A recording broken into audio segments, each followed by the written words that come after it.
Hello my friends and welcome back to EVE Online with me, Mark from Narcotics, and we're back in the Caracal today, although we are using a different skin for a different fit. We've converted it over to rapid light missile launchers because today we're going to run a 3 out of 10. That's a Serpentis Narcotics warehouse dead site. The rapid light missile launchers give us a much longer range than the hand missiles. We're only really going to be shooting frigates on this site, so the light missiles are going to apply better too. We've got a drop in overall DPS, but that's not what it's about. We're down to 275 DPS using Tech 2 rapid light missile launchers with regular Scourge light missiles. Now this is a Tech 2 fit, but you can easily run these sites with a Tech 1 fit. I'll show you one when I've gone through this fit right here. So we've got 44 kilometer range. We've got 5 launchers, which are actually going to split for the running of this site because the rats are so puny it makes sense to. For tank, we've got 2 large shield extenders, in this case a Tech 2s, 1 multi-spectrum shield hardener. I've got a compact micro warp drive, although I could get away with an enduring or a restrained version because I've got a bit of power grid to spare on this fit with my skills. And then here I've got a web of fire. It's probably the least appropriate thing to have on this fit. It's what I had in the hangar, you know me. Target painter would probably be a better choice for me. I just forgot to get one when I popped to the shops because it was the second time I had to, as you'll see later. Down in the bottom slot we've got 3 of the ballistic control system 2s and 1 damage control 2. And for the rigs we've got 1 Tech 2 EM shield reinforcer, again completely over spec for this run, and 2 shield extenders. So overall we've got 275 DPS with, I shouldn't forget, 2 Tech 2 Hornets in the drone bay. If we simulate the fit, we've got about 32,500 EHP. All I've got in the cargo hold is some ammo, and I've got a couple of bits, of course, the warp disruptor for a bit of PvP maybe, and the compact reactor control unit that I need in this ship to fit the ham launchers back on when I'm going back out onto the belts. The cost is 31 million. It's not the cheapest of fits, but it does the job very nicely. If I were to switch to a T1 version of this fit, the cost drops immensely. It may be a little bit more than 14 million, but we're not actually losing out on much. If I put some ammo in, we've got 170 DPS, we've got 26,000 EHP. We haven't got any drones on board, but if we put a couple of drones on us, probably up to about 190 DPS. Just Tech 1 drones, and this is all Tech 1 modules on this fit right here of various types. I've got very cheap launchers, they're the Meta 1 launchers. I've got restrained shield extenders, a compact micro warp drive, just a multi-spectrum shield hardener 1, enduring target painter, ballistic control 1s, damage control 1, and the same selection of rigs, just a cheaper EM shield reinforcer. Again, you could leave the EM hole if you're just going to stay out in high sec and only fight Serpentis with your ship. In low sec, when anything might end up shooting at you, you want to close that EM hole for sure. So here we are at the acceleration gate into the site. Now all DED dead sites have an acceleration gate. That means that anyone coming up to follow you in here in low sec has got to come through the gate. Gives you a little bit of warning that they're coming. At the moment I've got local to myself, which is nice. I can relax and the D-scan isn't open. I've split the missile launchers up, I've ungrouped them and just moved them around, so I've got them on the first 5 function keys. These rats, as I said, are very puny. This is probably the most efficient way of using the missiles. They would overkill if they were hitting each frigate with 5 missiles. And of course rapid light missile launchers have that very long 30-second reload, so you don't want to be wasting missiles if you can help it. I'll get to grips with if I can shut the missiles off with a missile in flight as I go along. For now I'm just heading off across the front of the rats there. You can see them all behind me. I've got the shield hardener running. I'm not running any prop mod. We're fine, we're out here, we're just going to kill them in range order really. The only thing you could really do wrong in this site is to fly straight into the middle. Although the rats are puny, if you let them absolutely swarm you, you could get into a little bit of trouble. Although there is nothing on a 3 out of 10 that can warp disrupt you in any way whatsoever. So you've always got the option of running away. I've deployed my 2 mighty Hornets. I brought one out. Look, he's got he's almost out of armour already, poor lad. He'll be fine. We'll keep an eye on him. But obviously the drones are very secondary to this fit. Handy to take the aggro off the clone soldier, as we saw when we had the Caracal on the belt, but here just a tiny bit of extra DPS. In fact, I've been enjoying watching drones kill that first rat so much I forgot to activate the missile, so let's do that now. We're well inside missile range, but as you will see, we're still playing this video at normal speed, by the way. Yeah, they'll go down really quickly. I've got no worries here in this room. We need to head to supply traffic management to get a couple of pieces of loot out of there. So yeah, we'll just kill these guys on the way. No stress, no drama. You've got a choice here of which gate you want to go to. The rooms are slightly different. The security room has a lot more rats in it, just the frigates. I think there's about 28 frigates in the security room, about 18 in the check-in tunnel room. You need a key to get into the traffic management room, which we're going to get out of this structure that we're going to take down. You don't actually need a key for the security corridor. You could just fly really quickly straight across this room and through the gate if you wanted to. According to the eBuni guide anyway, I don't think I've ever tried it. In fact, I'll make a point of trying it next time. Basically, I've always taken out the structure, grabbed the key and the loot that's in there with it, and had it on me anyway, just out of habit. Once you've taken down structures on this site, the loot box you need to pick up will show as cargo container. There can be quite a few containers floating around in these rooms. Now on my overview that I use during the main running of the site and when I'm on a belt, etc., I don't show stuff like wrecks, and the cargo container might not show up there. But I need to switch to my general setting. My drones are on there as well, by the way, because you always, if you're likely to get into a bit of a hectic fight, you don't want necessarily to have drones on your overview all the time. So once I've taken down this structure, which could possibly drop a piece of faction loot, though I don't think personally I've ever seen that happen, we'll have the key, we'll have a little bit of loot, and we can get on into the next room of our choosing. So we're going to go through the check-in tunnel today. You can come back around after you've cleared one of the second rooms. You just walk out of the site, walk back to the acceleration gate, cross this room. You can go back through the other room if you want to be completionist. Right, I've sped the footage up to about 2.5 times speed now because the technique is pretty much just repeat what we've already done. So we're going to target up the nearest frigates, clear them out with the missile launchers. I'm just looking across there. Do use your view just to see where the different groups are. You might want to take groups out one at a time. If you do a run in a cormorant, I will link at the end of this video a cormorant run in nullsec, because I was actively hunted on that run as well. Well, that might be quite interesting to see how I dealt with being hunted. But on the cormorant runs, I'm a little bit more careful about not aggroing multiple groups in very busy rooms, simply because it's got much less tank. So you really don't want to be pulling too many groups out towards you at once, just in case it gets a little bit on top. I'm just taking down the staff quarters, which is the structure you need to take down in this room in order to get the staff pass key into the next room. So again, that's going to drop a cargo container. Need to go and just take the loot out of the cargo container. But now we're in this second room, we do have quite a nice buffer. If anyone comes into local, we're going to put the D-scan up at a 1 AU range. If anyone lands within 1 AU of us, we know they're coming up to the site, but they've still got to cross that whole first room before they can get into where we are. And obviously, the deeper we get into the site, the bigger that buffer will become. And I have made videos of where we've hunted people on these sites, and it is quite a labour to catch up with them, find which room they're in, etc. Hunting isn't as easy as you think it is when you're just kind of the hapless victim, I can assure you. And if you're being hunted on one of these sites, you've got a lot of warning that somebody is coming. Watch the cormorant video if you want to see some counter hunter techniques in action. But for now, we've got this local to ourselves. We're making the most of it, and we'll just start tearing into the third room. There's one more to go after this one. And there's just no stress and no bother at all. Any Tech 1 cruiser, certainly of the combat cruisers rather than the logistics cruisers, etc., will have no problem getting through these 3 out of 10 sites if they are reasonably well fit. You don't need high skills, you don't need expensive modules.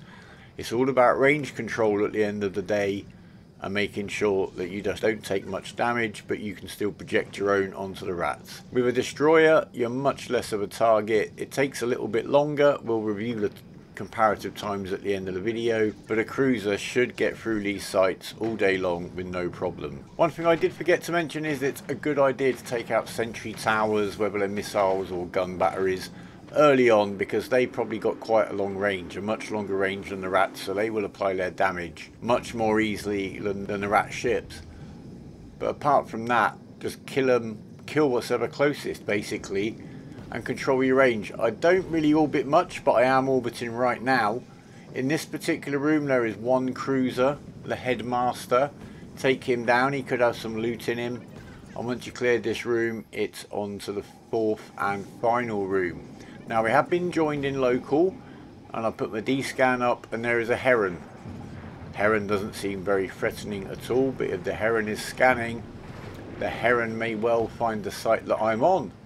And he may think, oh, there's a Caracal up there, I'll reship and I'll go and get him. Or I'll call my mate and he can come and get him. So no matter what is on local, just be aware. He may well locate the site I'm on, he may be aware from his D-scan that I'm in here probably doing it. And you never know, so just yeah, just go to Amber Alert. You could bring your D-scan down to 1 AU range, and then you would see how close his probes are getting to you. If they get very close, they are probably pinpointing your location.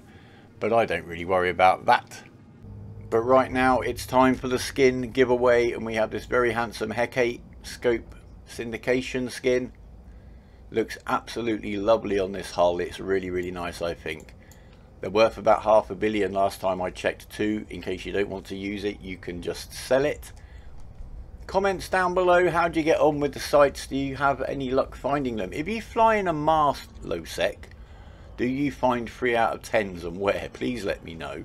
Do you like the Caracal? Have you tried the Caracal? Is there another Tech 1 cruiser you'd like to see me run a 3 out of 10 in? Let me know. And I must say in general, the feedback to the last video, especially with regards to the way that me showing you how to get into low sec and kind of get going, has really helped broaden their game and show them another side of Eve they didn't really know was there, and greatly increased their enjoyment and bank balance in game.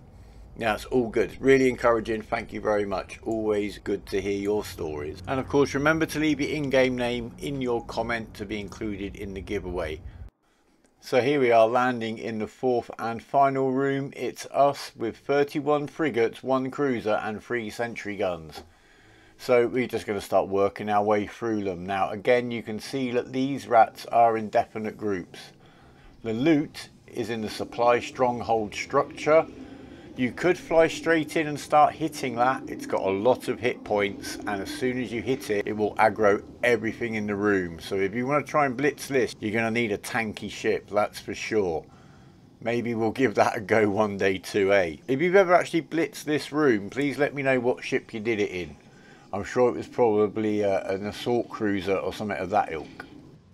We've got local to ourselves again, which is nice. The D-scan's still showing the heron, but that's just from the last scan that I ran. So we can just focus on the rats, and as you can see, we take them down nice and quickly. Do bring plenty of ammo with you. I have been known to run out now and again, or end up using Caldari Navy ammo when I really don't need to be, simply because I didn't bring enough. I think about 1500, 1600 will keep you more than covered. Now, because of the heron scanning earlier on, though I'm not sure that he did scan me down, I'm keeping a very close eye on local, and I've been joining local, and on my D-scan almost immediately there's an Ishtar. Exactly the kind of ship that I'd expect to maybe come up here after me, although of course they are a very popular PvE ship. But for now he has actually moved on, which is great, but you need to keep an eye on local and get that D-scan going whenever you're not alone. And some of you may not have thought of using rapid light missile launchers for PvE before.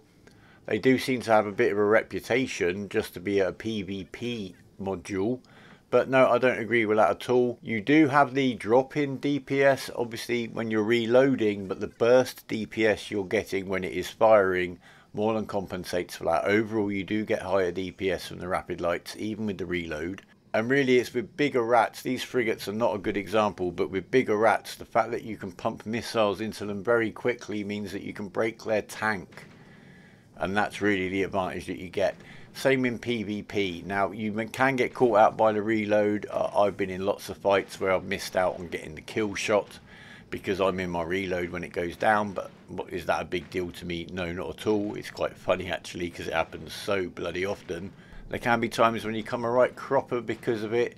You might even get somebody who holds all their reps until you hit your reload, and then by the time you've reloaded your missile launchers, you've actually got a full ship to try to deal with again.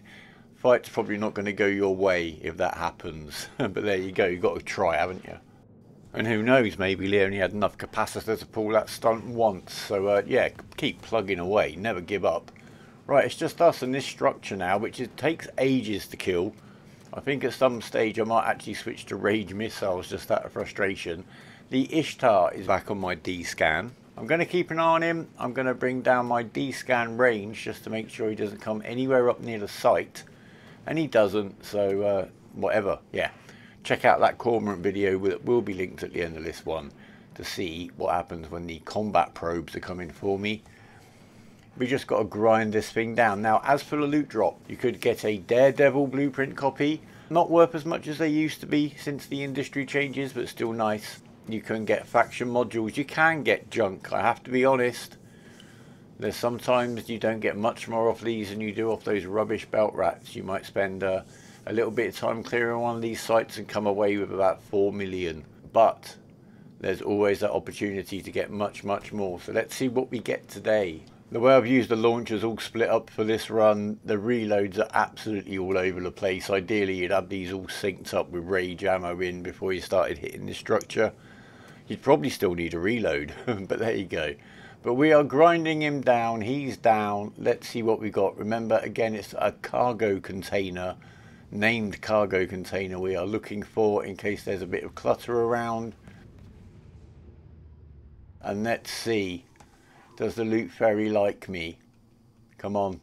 Yes, 140 million, a Caracal Type A multi-spectrum armor coating. I'll take that all day long, thank you very much. We've got a few other little bits and bobs of loot picked up along the way from the various ships, but we've done very well there. We're just going to cut now to the run I did with the Cormorant. We're just burning down that structure ever so slowly with these rail guns. You can see local here is rather busier than the one we've just done in the Caracal. I've had no hassle up here. No one's come up looking for me. Nobody's going to make a lot of effort to hunt a Cormorant. They may not even think you're on a 3 out of 10 in a destroyer, to be honest with you.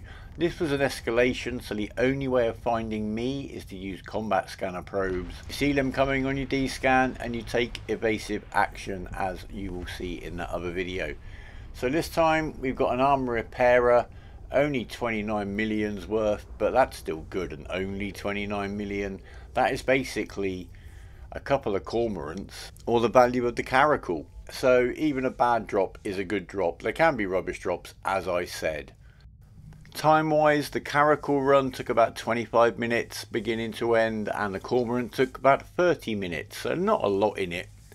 And the extra 5 minutes it takes to get through a site in a more busy low-sec system is definitely worth how much less of a target I feel you are in a destroyer for sure. So we'll have a quick review of where we are so far in our little expedition into low-sec. Here is my loot box. 436 million in here in clone soldier tags, in the pink modules picked up off the belt rat, and in these drops, one of which, the Shadow Serpentis magnetic field stabilizer, that dropped on a refuge. I ran to get an escalation, and then I've got the 2 nice pieces of loot from the 2 3 out of 10s that I've run. I did also sell a couple of clone tags, so we're probably up to about 500 million so far. And losses wise, there has been one.